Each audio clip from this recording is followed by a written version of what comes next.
Welcome back to Andersen Acres. We're out here, and that's Loki there. She's kind of giving me the stink eye. But at any rate, the others are hanging out and doing their thing, and she's just kind of mad at me, I think, because I was bugging her earlier. But I wanted to take the opportunity to talk about rabbit health, okay? Just start talking about how healthy are rabbits and what you can do to keep them healthy. So, rabbits tend to be fairly healthy and they rarely need a vet. There are no actual vaccination requirements in most areas for rabbits, though, if the RHDV vaccine is available in your area, you're definitely going to want to consider that. RHDV is a deadly rabbit disease and we can't fix it. So, if you have the vaccine available in your area, please talk to your vet and do get that vaccine. However, not everyone has access to that vaccine, and that's fine. Get it if you can. Obviously, if it's not available in your area, there's not much you can do about it.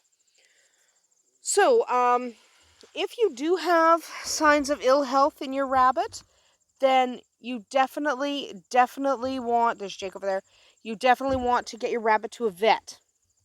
So, what kind of vet you take your rabbit to kind of depends on your area. So, in most areas, rabbits are considered exotic. I know that sounds stupid, but they're considered an exotic species.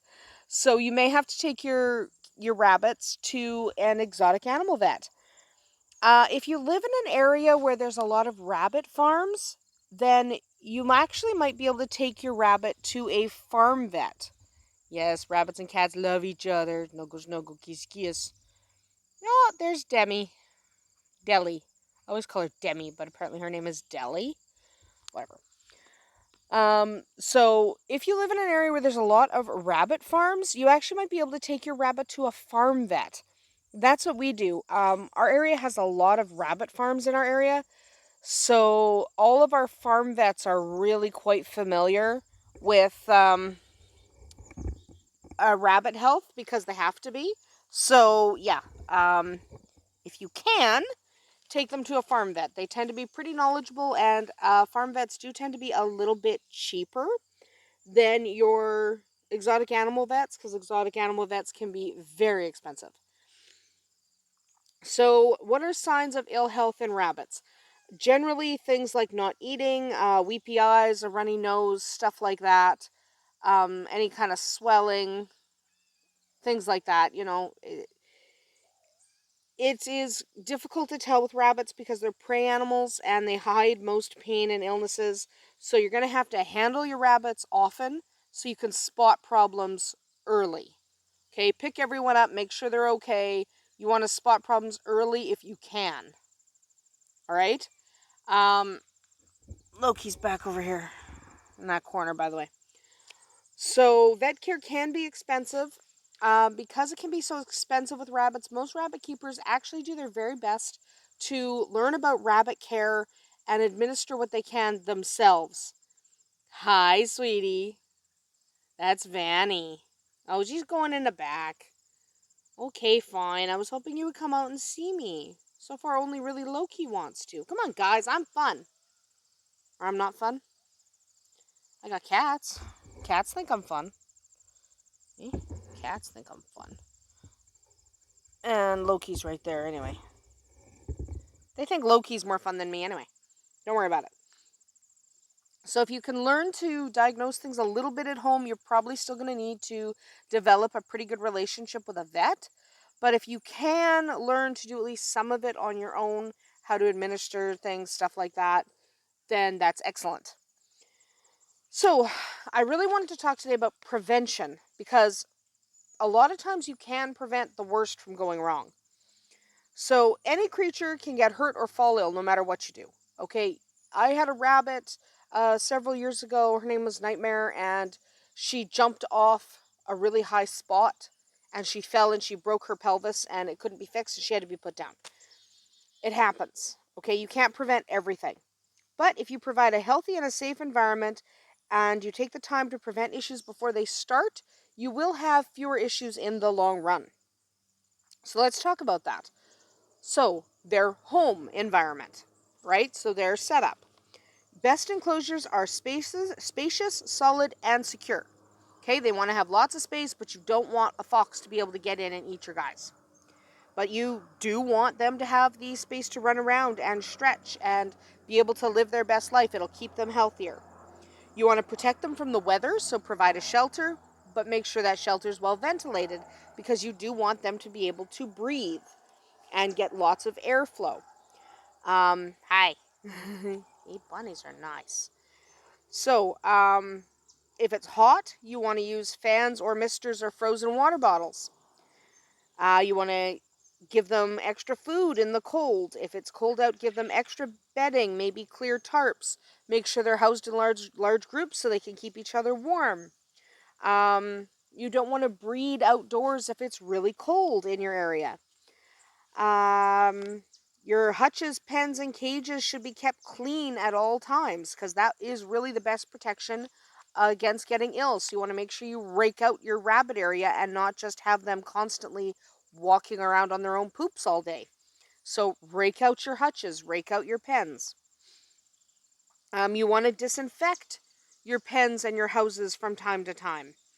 You want to use vinegar, water, and salt with a wire brush. Don't use bleach. Bleach is terrible for rabbits. So don't use bleach. You want to let things dry in the sun because UV light is good at disinfecting. You want to disinfect your breeding cages between each litter. Okay, so if Loki already had babies in a pen, then you want to make sure that that pen is cleaned out before Vanny has babies in that pen. You also want to disinfect pens before babies are introduced. So when you have young babies coming out of their nesting boxes and you're going to move them into a pen with older rabbits, disinfect that pen before they go in. Environmental concerns. The main one here is going to be stress. You want to keep stress to a minimum. Okay, rabbits can have just random heart attacks simply from being around a stray dog, for example. They are horrible at managing their own stress levels. Really, they are. So even a stray dog could stress them out, make them fling themselves around like crazy. So they're flinging themselves into the sides of their pen and they could break their back or break their neck. Remember that spine is very delicate in rabbits. So keep stress to a minimum so they don't act like idiots and get hurt to the point where you actually can't do anything about it. Food is a really important thing. You want to give them quality food, fresh water, unlimited hay. If you are going to switch foods, do it gently. Make sure they're eating the new food. Don't just stick a new food in there and assume that they're going to eat it. They may not. So when you are introducing a new food, I don't always do the mixing thing, where you mix 50-50 and slowly. I don't do that. But I do keep a really close eye and make sure they're eating the new food. If they hate the new food and they're not going to eat the new food, then you're plumb out of luck and it's going to suck for you. Okay? You want to make sure to introduce new foods like greens and stuff slowly. Don't just throw a whole head of cabbage. You shouldn't feed them cabbage anyway. But don't throw them a whole bunch of romaine lettuce if they've never had romaine before. Introduce new foods slowly so you avoid diarrhea. Diarrhea is a real killer of rabbits, and you can avoid some of the diarrhea if you just make sure you introduce foods slower than you might think is necessary. Okay? Let's go see if we can spot the other two. Yeah, they're over in the corner. See? Over in the corner. Here they are. And then these two are here. So, introduce food slowly. Keep to a feeding schedule. I know it doesn't always seem like that's a big deal, but it actually is. You want to feed them at the same time every day so that they can predict what's going to happen. The better they can predict what's happening in their world, the less stressed they'll be. So feed them at the same time every day and don't change up their food unnecessarily. Okay? You want to observe and handle your rabbits every day. Check their body and coat condition. Pay attention to their normal habits. The way they move, the way they eat, the way they drink, the way they behave. That way that you'll be able to spot any differences and you might be able to catch a problem before it gets out of hand. And remember, if you do have a problem and you have no idea what to do, don't hop on the internet and ask for 50 different people's opinions. Call your vet. Okay? I'm not kidding. I love the online support groups. I absolutely do. But one of the reasons I don't talk a lot about how to handle each individual thing that come up with rabbits or chickens, for example, the reason I don't talk a lot about that is because I really do think you should call your vet. Okay? You shouldn't hop online and go, oh, I think my rabbit might have an infection. What do I do? The answer is take it to your vet. You want to get the appropriate medications from your vet. So, really, if you have a problem and you're not sure what the problem is, you're not sure what to do about it, absolutely call your vet. Okay? It will help you catch problems before they're real disasters, because if you wait too long to get your rabbit to the vet, a lot of problems that rabbits might have are irreversible. All of that being said, if you go online to rabbit groups, you will notice there's a lot of people asking about stasis, about all these different problems that rabbits can have.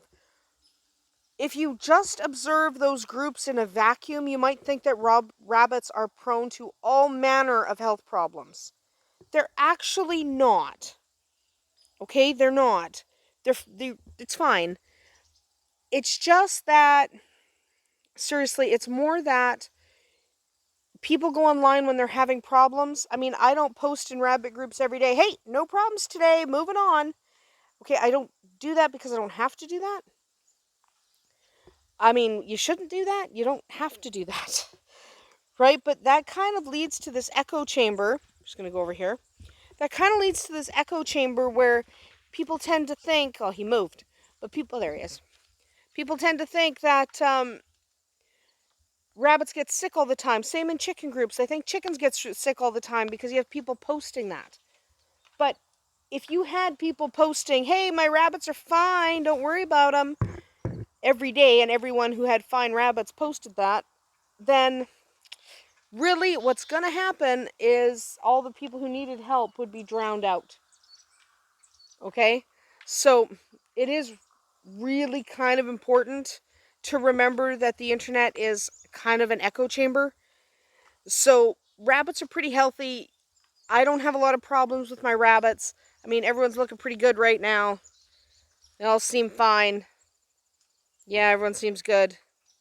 Everyone seems pretty healthy. It's not really a big deal. Most of the time, rabbits are fine. So you probably won't have a ton of health problems. If you do, call your vet.